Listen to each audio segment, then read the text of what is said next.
चल क्यों नहीं रहा है? The full form of securities sorry what is the function of securities regulation sorry क्या क्या बोल रही हूँ मैं?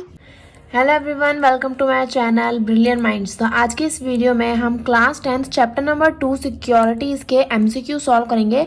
चैप्टर नंबर 2 हमारा काफ़ी छोटा चैप्टर है, तो उसके एमसीक्यू भी इतने ज़्यादा नहीं आते हैं और उसका वेटेज भी इतना ज़्यादा नहीं है, बट फिर भी वो एक इंपॉर्टेंट चैप्टर है, तो इसलिए मैंने उसके एमसीक्यूज़ बनाए हैं। और मैं आपसे कहना चाहूँगी, अगर आप क्लास 10 मैथ्स भी पढ़ना चाहते हो तो आप मेरे चैनल की प्लेलिस्ट को चेकआउट कर सकते हैं और क्लास 10 मैथ्स भी आप मेरे चैनल से पढ़ सकते हैं। तो चैप्टर 2 सिक्योरिटीज़ के एमसीक्यूज़ को हम सॉल्व करते हैं। तो यहाँ पे क्वेश्चन नंबर 1 में रखा है what is meant by security. तो चैप्टर का नाम ही हमारा सिक्योरिटी है, तो हमें पता होना चाहिए कि सिक्योरिटी क्या होती है। तो what is meant by security, marketable security. Marketable securities यानी कि जो हमारी मार्केट वाली सिक्योरिटीज होती है, फॉर एग्जांपल शेयर, स्टॉक्स, ये सारी चीज़ें, तो ये हमारी मार्केटेबल सिक्योरिटीज हो गई। सेकेंड हमें दिया है B option, share and bonds, यानी कि शेयर और बॉन्ड्स क्या हमारी सिक्योरिटीज हैं या नहीं, ये हमें बताना है। थर्ड ऑप्शन है बोथ ए एंड सी, और डी ऑप्शन है नन ऑफ दी अबव, यानी कि ए मार्केटेबल सिक्योरिटीज हमारी क्या होती है, सिक्योरिटीज होती है, नाम में ही पता चल रहा है। शेयर और बॉन्ड्स भी हमारी सिक्योरिटीज होते हैं, तो बोथ ए एंड बी, यानी कि इसका करेक्ट ऑप्शन हो जाएगा ऑप्शन नंबर सी। तो फर्स्ट क्वेश्चन हो गया। सेकंड क्वेश्चन देखते हैं, in which securities one can invest in, यानी कि हम कौन कौन सी सिक्योरिटी में इन्वेस्ट कर सकते हैं। तो शेयर हमारी सिक्योरिटी है, हम शेयर में इन्वेस्ट कर सकते हैं। गवर्नमेंट सिक्योरिटीज हमारी बॉन्ड्स होती है, तो उनमें भी हम इन्वेस्टमेंट कर सकते हैं। डेरिवेटिव प्रोडक्ट, यानी कि जो हमारी डेरिवेटिव्स हैं उनमें भी क्या करते हैं, हम इन्वेस्टमेंट करते हैं।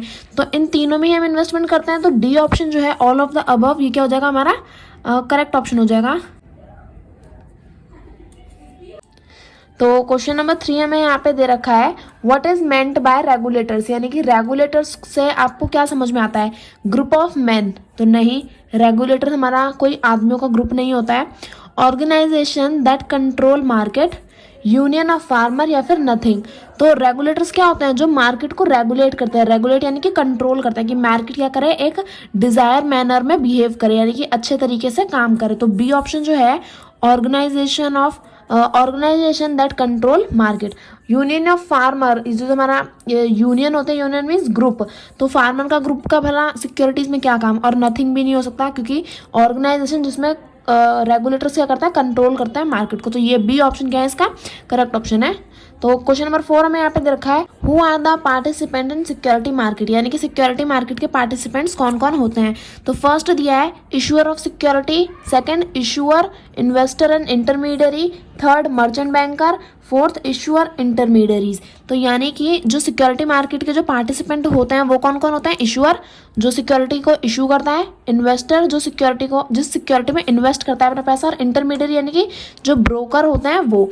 तो हमारा जो सेकंड है वो करेक्ट है, तो इसमें ऑप्शन कौन सा है, ऑप्शन नंबर बी हमारा करेक्ट ऑप्शन है। क्वेश्चन नंबर 5 देख लेते हैं अपना। क्वेश्चन नंबर 5 में हमें क्या दे रखा है, what is the function of securities regulators, यानी कि सिक्योरिटी रेगुलेटर्स का क्या फंक्शन होता है। Responsibility for regulating, to do fraud with investor, no need to regulators, to create dispute.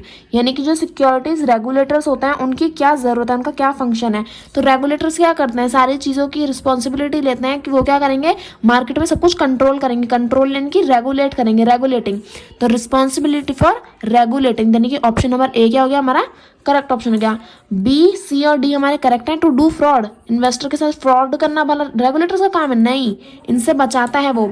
To no need of regulator, regulator की जरूरत ही नहीं है। अगर रेगुलेटर नहीं होगा तो मार्केट को कंट्रोल कौन करेगा, तो ऑप्शन सी भी गलत हो गया।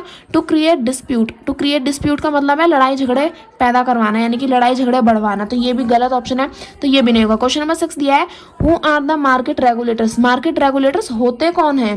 तो ए दिया है department of economic affair, department of company affairs और रिजर्व बैंक ऑफ इंडिया। तो ये तीनों ही क्या है, मार्केट रेगुलेटर है, तो इसका हो जाएगा ऑल ऑफ दी अबव, यानी कि डी ऑप्शन इसका क्या हो जाएगा, करेक्ट हो जाएगा। अभी नेक्स्ट पेज से हम बाकी के क्वेश्चन भी सॉल्व कर लेते हैं। तो क्वेश्चन नंबर 7 हमें दिया है यहाँ पे फुल फॉर्म ऑफ सेबी, यानी कि सेबी की फुल फॉर्म क्या होती है। फुल फॉर्म आती होगी तो आप एकदम से ही आंसर दे देंगे, security and exchange board of India. तो यही क्या है, इसका करेक्ट आंसर है। अगर फुल फॉर्म याद है तो बाकी के ऑप्शन पढ़ने की जरूरत ही नहीं है, जो भी हमारा सही ऑप्शन है डायरेक्ट उसी पे टिक कर दो। तो security and exchange board of India हमारा करेक्ट ऑप्शन है। क्वेश्चन नंबर 8 हमें दे रखा है what are the segments of security market, यानी कि सिक्योरिटी मार्केट के कौन कौन से सेगमेंट होते हैं। तो हैव नो सेगमेंट, सेगमेंट ही नहीं होता है, तो गलत, सेगमेंट तो होते हैं। Primary and secondary primary and tertiary sector, only A and B. तो यहाँ पे हमारी जो सिक्योरिटी मार्केट है उसके पास दो ही सेक्टर होते हैं, सेगमेंट होते हैं, वो होते हैं primary market and secondary market. तो ये क्या होगा, इसके सेगमेंट हो गए सिक्योरिटी मार्केट के प्राइमरी और सेकेंडरी मार्केट। और यहाँ पे दे रखा है प्राइमरी दिया है पर टर्शरी गलत दे रखा है, तो ये ऑप्शन भी नहीं होगा।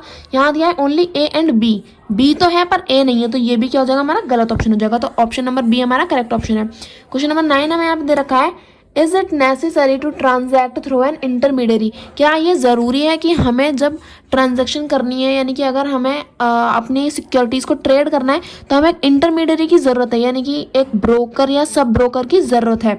तो नहीं, ऐसा ज़रूर, मैं ऑप्शन पढ़ती हूँ फिर आप बताइएगा। No, not at all, yes, if your father से येस। तो नहीं, हमें इंटरमीडियरी की ज़रूरत ही नहीं है। नॉट एट ऑल, नहीं, बिल्कुल ज़रूरत ही नहीं है। भले ही हमें ज़रूरत पड़ रही है पर फिर भी हम इंटरमीडियरी नहीं लेंगे, तो ये भी गलत, ये भी गलत। येस, इफ़ योर फादर से येस, यानी कि अगर हमें इंटरमीडियरी की ज़रूरत है तो हम इंटरमीडियरी को हायर करेंगे, तो yes, we need, it is necessary to transact through intermediary, क्योंकि हमें कुछ पता ही नहीं होता है कि सिक्योरिटी मार्केट, स्टॉक मार्केट में, सिक्योरिटी मार्केट में ट्रेड कैसे करते हैं, तो भला हम बिना इंटरमीडियरी के अपना काम कैसे कर सकते हैं। और डी ऑप्शन है, इफ़ योर फादर से येस, मतलब कि अगर आपके फादर नो कह देंगे तो आप क्या इंटरमीडियरी नहीं लोगे, तो ये ऑप्शन भी गलत हो जाएगा। क्वेश्चन नंबर 10 देख लेते हैं। यहाँ दिया है क्वेश्चन नंबर 10 में, what are the power of SEBI. SEBI की क्या क्या पावर होती हैं, regulating business, registering working, promoting self regulatory. तो यहाँ पे ये तीनों ही क्या है, सेबी के पावर्स हैं। ये बुक का ही क्वेश्चन है, सारे बुक से ही लिए गए हैं।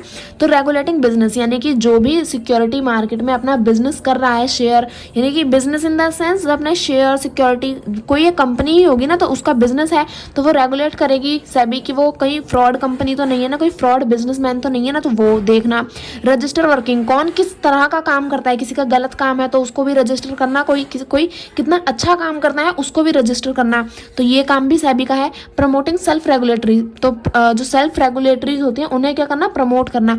तो ये मैंने चैप्टर 2 में अच्छे से समझा रखा है, अगर आपने चैप्टर 2 नहीं देखा है तो पहले उसे देखें, उसके बाद इस इन एमसीक्यू को सॉल्व करना। तो ये तीनों ही क्या है, सेबी का रोल है, सेबी की पावर्स हैं, तो ऑल ऑफ दी अबव हो जाएगा इसका correct option. Option number D इसका करेक्ट आंसर है। यहाँ दे रखा है क्वेश्चन नंबर 11 हमें, विच एक्ट डिफाइन सिक्योरिटी।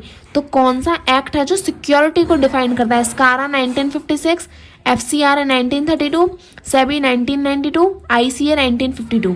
तो जो सिक्योरिटी को डिफाइन करता है वो एक्ट है हमारा स्कारा 1956। तो ऑप्शन नंबर ए क्या है, हमारा करेक्ट ऑप्शन है। क्वेश्चन नंबर 12 दिया है, फुल फॉर्म ऑफ आरबीआई, यानी कि आरबीआई की फुल फॉर्म क्या होगी, रिजर्व बॉडी ऑफ इटली। पहली बात, आरबीआई इंडिया का है, इटली का तो है ही नहीं, तो ये भी गलत। रिजर्व बैंक ऑफ इंडोनेशिया, मैंने अभी बताया कि इंडिया का है, तो ये भी गलत हो जाएगा, यहाँ तो इंडोनेशिया दे रखा है। रिजर्व बैंक ऑफ इराक, तो ये भी गलत है, इराक का नहीं है, इंडिया का है। रिजर्व बैंक ऑफ इंडिया, तो ये क्या है, हमारा करेक्ट ऑप्शन है। तो क्वेश्चन नंबर 12 भी हमारा कंप्लीट हो गया। क्वेश्चन नंबर 13 क्या दे रखा है, यहाँ पे देख लेते हैं एक बारी। क्वेश्चन नंबर 13 दिया है हमें, what is the full form of DCA. DCA की क्या फुल फॉर्म है, department of company affair, department of economic affair, department of computer affair, none of the above. तो इकोनॉमिक अफेयर तो पहले ही गलत हो गई क्योंकि DEA है ये, DCA नहीं। तो और यहाँ पे रखा है डिपार्टमेंट ऑफ कंप्यूटर अफेयर, तो फुल फॉर्म अगर आपको याद है तो आप एकदम से ही बता देंगे, डिपार्टमेंट ऑफ कंपनी अफेयर्स क्या है, इसका करेक्ट ऑप्शन है। तो इस चैप्टर में से जितने भी इंपॉर्टेंट क्वेश्चंस थे वो मैंने बना दिए हैं। क्वेश्चन नंबर 13 तक ही हम सॉल्व करेंगे और मैंने जितना भी हो सकता था उतना कवर करने की कोशिश करी है। आई होप आपको वीडियो अच्छी लगी होगी और सारे क्वेश्चन आते होंगे। तो अगर आपको जितने भी क्वेश्चन आते हैं, आप 13 आउट ऑफ आपने कितना स्कोर किया, आप मुझे कमेंट सेक्शन में ज़रूर बताइएगा। मुझे बड़ा अच्छा लगेगा अगर आप मुझे बताएंगे तो कि आपने कितना स्कोर किया है, एक क्वेश्चन का 1 नंबर। तो आई होप आपको वीडियो अच्छी लगी होगी। वीडियो अच्छी लगी तो प्लीज़ वीडियो को लाइक करें and subscribe my channel for more videos. Thank you for watching.